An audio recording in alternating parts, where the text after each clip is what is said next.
আসসালামু আলাইকুম। সবাই কেমন আছেন? নিশ্চয়ই অনেক ভালো আছেন। তারপরেও যে কথাটা বলতে চাচ্ছি যে দেশে দাবদাহর মতো অবস্থা। আ হিট অ্যালার্ম দিয়েছেন সরকার। তো সেটা না দিলেও আমরা বুঝি যে টেম্পারেচার অনেক বেশি, একটু সাবধানে থাকতে হবে। মিল ফ্যাক্টরিতে হঠাৎ আগুন লেগে যাচ্ছে।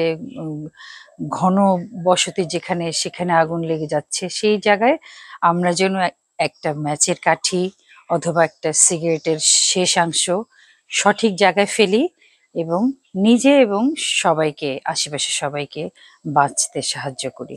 এটা আসলে খুবই একটা আ এই কথাটা বলা খুবই কঠিন যে সবাইকে বাঁচতে সাহায্য করি। তো সারা পৃথিবী আসলে এমন অবস্থায় চলে গেছে যে এই এখনই জীবন, এখনই মৃত্যু। আসলে কিছুই করার নেই। জীবন খুবই দামি, অল্প সময় কিন্তু জীবন অনেক দামি। সেই ক্ষেত্রে আমরা যতদিন নিজে সাবধান থেকে সুস্থ থেকে জীবনকে রক্ষা করা যায় সেটা আমরা তো করবই, তাই না? তো যাই হোক, আমি আজকে একটা খুদের ভাত রান্না করছি।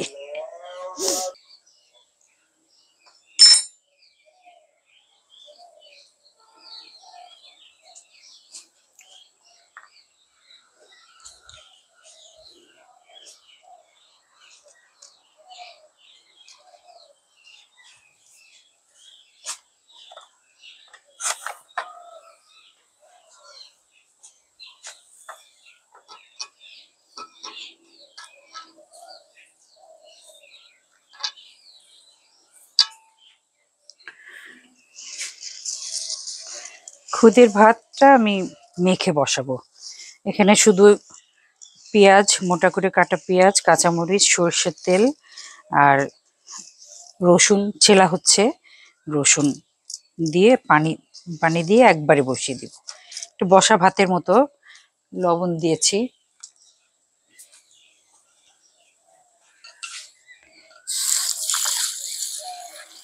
আমাদের আহ, দেশে আমাদের যে চাল হয় সেই চালটা ভাঙার সময় কিছু কিছু অংশ ভেঙে যায়, সেখান থেকেই আসলে খুদ তৈরি হয়। তো এত আমার মা যখন চাল, আগের দিনের মানুষরা তো মানে কুলায় চাল ঝেড়ে বেছে তারপরে রান্না করতেন। আমরা আমাদের আসলে প্যাকেট চাল জাস্ট পানিতে ধুই আর রান্না বসাই। তো যার জন্য খুদ টুদ আর কালেক্ট করা হয় না। তো তারপরেও মাকে দেখেছি, মা অল্প অল্প যদি এক মুঠ করেও খুদ বের হয় সেটাও আম্মা কালেক্ট করতেন, এবং যেদিন খুদের ভাত রান্না করতেন সেদিন একদম একটা ঈদের মতো উৎসব হয়ে যেত। তো আর আমার শাশুড়িও ঠিক তাই করতেন। তো এই এক মুঠ করে চাল আহ, রান্না করতে যতদিন মানে আয়োজন করতে, জোগাড় করতে যতদিন সময় লাগতো আম্মার হতে বিরক্ত লাগতো। তো একটা সময় প্রফেশনের জন্য যখন সারা পৃথিবী ঘুরি, তখন আমি একটা সময় বললাম, আম্মা বিদেশে না ক্রাস্ট রাইস, খুদের চাল পাওয়া যায়। তো এরপর থেকে আমার শাশুড়ি আমাকে বলতেন যে, আম্মাকে বলতাম, আম্মা কি আনবো আপনার জন্য? মানে বয়স্ক মানুষ, তাদের অনেক বেশি চাহিদা নাই। ক্রিম, সাবান, শ্যাম্পু, লোশন কোনো কিছুই তাদের দরকার নাই। তো তারপরেও জিজ্ঞেস করতাম যে, আম্মা কি আনবো আপনার জন্য? তো বলে, খুদের চাল নিয়ে এসো। আমি বললাম, এত থুয়ে খুদের চাল? বলে, কি করব দেখো, এই খুদের লোভে আমি এই যে চাল ঝাড়ি আর এক মুঠ করে খুদ বের হয়, এক মুঠ বা আধা মুঠ। আধা মুঠ চাল তো অনেকখানি চাল। আধা মুঠ চাল বের হয়, এইটা কালেক্ট করতে পুরো মাস চলে যায়, আমার অনেক কষ্ট হয়। তো তুমি খুদের চাল যদি সত্যি সত্যি পাওয়া যায়, এবং সত্যি সত্যি আমেরিকার নিউ ইয়র্কের জ্যাকসন হাইটে একটা সবজি মান্ডি, একটা দোকান ছিল। ওইখানে অনেক রকম, অনেক রকম হোল গ্রেন থেকে শুরু করে অনেক বাদাম, মানে সোজা কথা মশলার দোকান। তো ওখান থেকে আমি নিয়ে আসতাম আমার শাশুড়ির জন্য খুদের চাল। ওটা আমি না আলাদা করে প্যাকেট করতাম এবং যখন বের করতাম সেটাও লুকায় করতাম, কারণ আত্মীয় স্বজনরাও দেখে হাসবে যে বিদেশ থেকে খুদের চাল নিয়ে আসে। তা আমি এটা এই খুদের চালটা বাজার থেকে কেনা, কিন্তু আমার মনে হচ্ছে এটা একদম অনেক মোটা,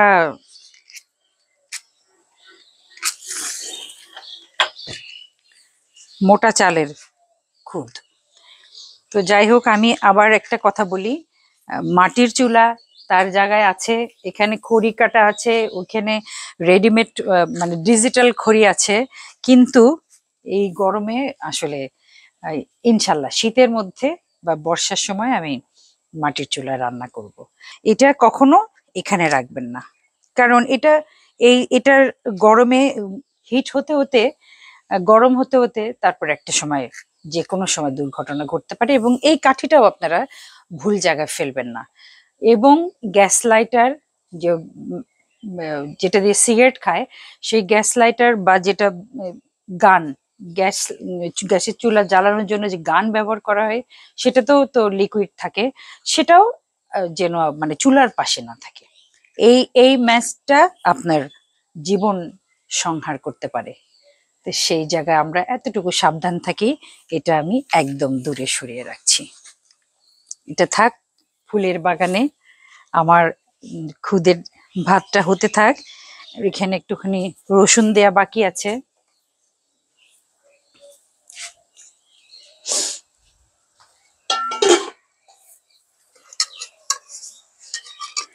এতগুলো রসুন দিব না, একটু রসুনটা আমি আস্তে আস্তেই দিচ্ছি, এটা খাওয়ার সময় ভালো লাগবে। এটার সাথে 2-3 রকম ভর্তা করব, 2-3 রকম যদি নাও পারি 2 রকম ভর্তা করব। এটাই আজকে আমাদের দুপুরের খাবার।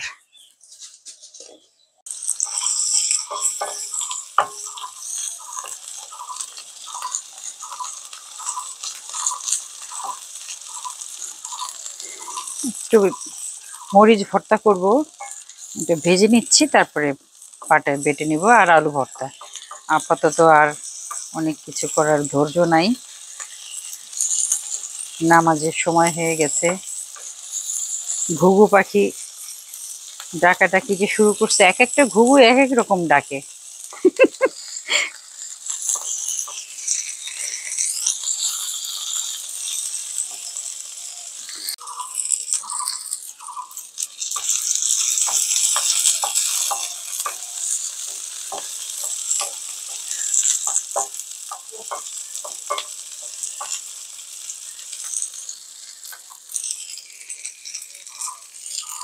এই যে ঘুঘু পাখি ডাকছে, এটা ঘুঘুর ডাক মনে হয়, তাই না?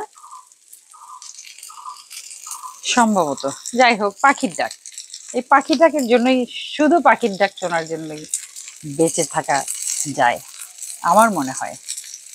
আমি এই বছর যেটা করব, গত বছর আমি দেখেছি অনেকে প্রশ্ন করেছেন যে রান্নাঘরে বৃষ্টির ছাট আসে কিনা। তো ছাট তো আসবেই, কারণ এই জায়গাটা খোলা, তো এখানে একটা ট্রান্সপারেন্ট টিন লাগাতে চাই। আর যদি ভালো লাগে তো এই এই ছবি আঁকাটাই এটার সাথে কন্টিনিউটি বজায় রেখে কিছু একটা করতে চাই। এদিকটা অথবা ওই দিকটায় কোনো কিছু করার দরকার আছে বলে মনে করি না, কারণ খোলা রান্নাঘরে যেগুলো সুবিধা সেগুলো যখন ভোগ করব, তো যখন যেগুলো অসুবিধা সেগুলো ভোগ করতে হবে, তাই না? যেমন রাত্রে আহ এদিকে যে বড় বড় 4টা লাইট আছে, আর মাঝখানে একটা লাইট, তো রাত্রে ওই লাইটটা, এই হলুদ লাইটটা জ্বালালে সাইডে থাকে, কিন্তু মাঝখানের লাইটটা জ্বালালে এখানে খেতে বসলে ছোট ছোট পোকা। তা আমি বলি যে, আমার আব্বার মতো বলি যে থাক, ও তো ছোট পোকা, ওই পোকাতে ভিটামিন আছে, খেয়ে ফেললে কিচ্ছু হবে না। তা আসলে তো সেটা না, মানে আমার নাতনি জুয়াইরিয়া আম্মার এমন অবস্থা, ইভেন খাদিজাও এখন এগুলো বুঝে, পোকা বুঝে।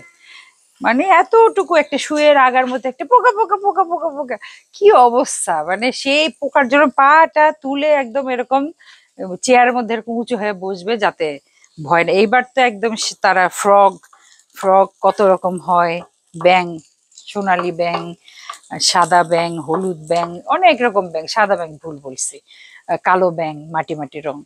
তো সে এই খুব ব্যাং নিয়েও খুব প্রথম ভয় পাচ্ছিল, আমি যখন বুঝালাম যে ব্যাঙের মা আছে, ব্যাঙের বাবা আছে, ব্যাঙের বন্ধু আছে, ব্যাঙের জীবন আছে, তখন আবার দেখি একটুখানি ওদের প্রতি মায়া হলো ওদের।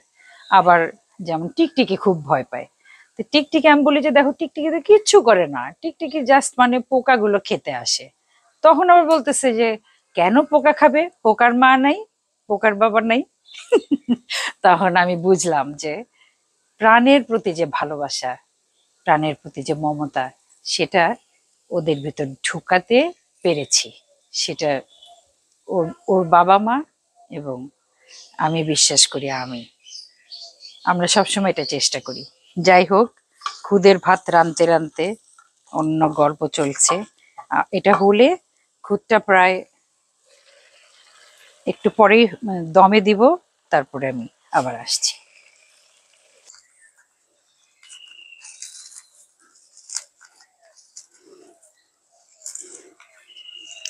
ভর্তাটা আমার মনে হয় ভয়াবহ রকম ঝাল হবে। হোক।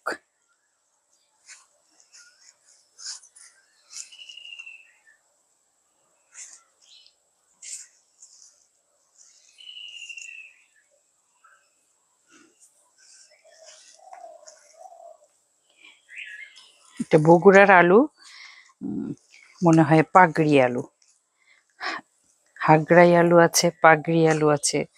এগুলো খুব আঠা হয়, খুবই স্বাদের। এটা দিয়ে যেরকম চচ্চড়ি মজা হয়, ঠিক সেরকম ভর্তাটা তো অসম্ভব মজাদার। আর ঘাটি, যেটা বগুড়ার ঘাটি, আসলে ঘাটিটা এই আলুর স্পেশালিটি থেকেই মনে হয় ঘাটির জন্ম।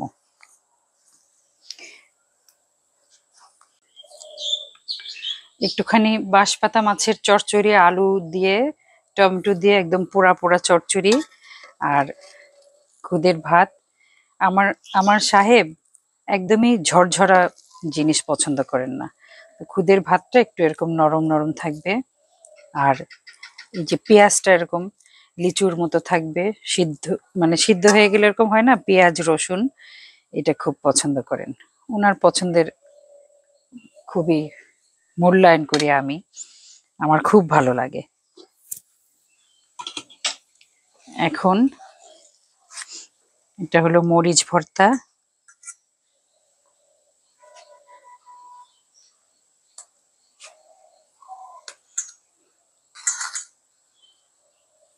আলু ভর্তা,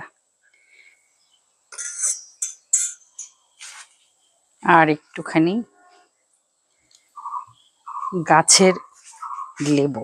লেবু তো গাছেরই হয়, আমার নিজের গাছের লেবু, একটুখানি গাছ থেকে তুলেছিলাম।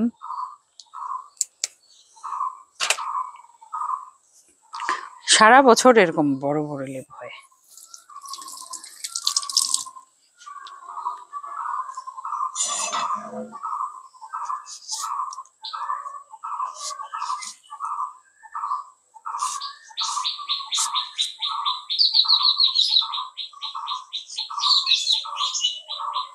পাখিদের ডাক শুনেছেন? অসম্ভব ভালো লাগে, মানে বলার মতো না। আমি আসলে অনুভূতিটা অনেক ব্যক্ত করতে পারি, কিন্তু এই অনুভূতিটা ব্যক্ত করার মতো শক্তি আল্লাহ আমাকে দেন নাই। যাই হোক,